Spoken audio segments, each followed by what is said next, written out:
প্রতিরোধ দলগুলি গাজা জুড়ে ইসরায়েলি দখলদার বাহিনীর বিরুদ্ধে বুক চিতিয়ে লড়াই চালিয়ে যাচ্ছে। যুদ্ধ 12তম সপ্তাহে প্রবেশ করেছে, তবে এতটুকু দুর্বল হয়নি হামাস যোদ্ধারা। অটুট তাদের মনোবল।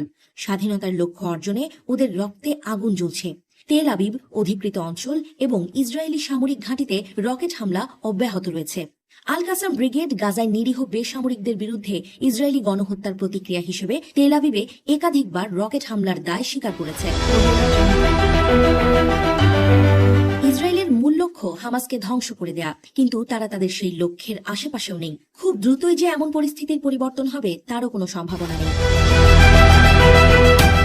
হামাসের আল কাসাম ব্রিগেড ঘোষণা করেছে যে তাদের যোদ্ধারা খান ইউনিস এবং আল সুজাইয়া পাহাড় কেন্দ্রস্থলে হানাদার ইসরায়েলি বাহিনীর সাথে ভয়ঙ্কর যুদ্ধে অবতীর্ণ হয়। জাবালিয়ার পূর্বে তাল আল জাতারেও দখলদার সৈন্যদের সাথে প্রচণ্ড সংঘর্ষের খবর পাওয়া গেছে। কাসাম ব্রিগেড বলছে তাদের যোদ্ধারা গাজার উত্তরে শেখ রাদওয়ান পাড়ায় একটি ইসরায়েলি হামার গাড়িতে হামলা চালিয়ে এটি ধ্বংস করে ফেলে। আঘাত হানার পর গাড়িটিতে আগুন ধরে যায়, এতে হতাহতের ঘটনা ঘটে। আল কাসাম ব্রিগেডের বিবৃতিতে দাবি করা হয়, আইওএফ সেনারা তাদের ঘাঁটির দিকে ছুটে যাওয়ার চেষ্টা করার সাথে সাথে কাসাম যোদ্ধারা তাদের উপর হামলা করে সমস্ত দখলদারকে হত্যা ও আহত করে।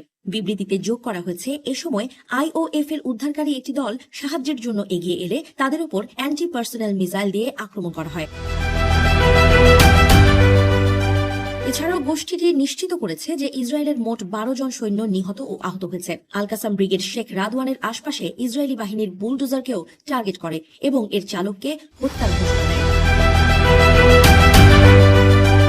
এদিকে ফিলিস্তিনের ইসলামিক জিহাদ আন্দোলনের আল কুদস ব্রিগেড রকেটের ঝাঁক ও শক্তিশালী মর্টার দিয়ে খান ইউনিসের পূর্বে ইসরায়েলি দখলদার বাহিনীর একটি সমাবেশে গোলাবর্ষণ করেছে বলে দাবি করে। প্রতিরোধ গোষ্ঠী ইসরায়েলি বাহিনীর মধ্যে হতাহতের বিষয়টি নিশ্চিত করেছে।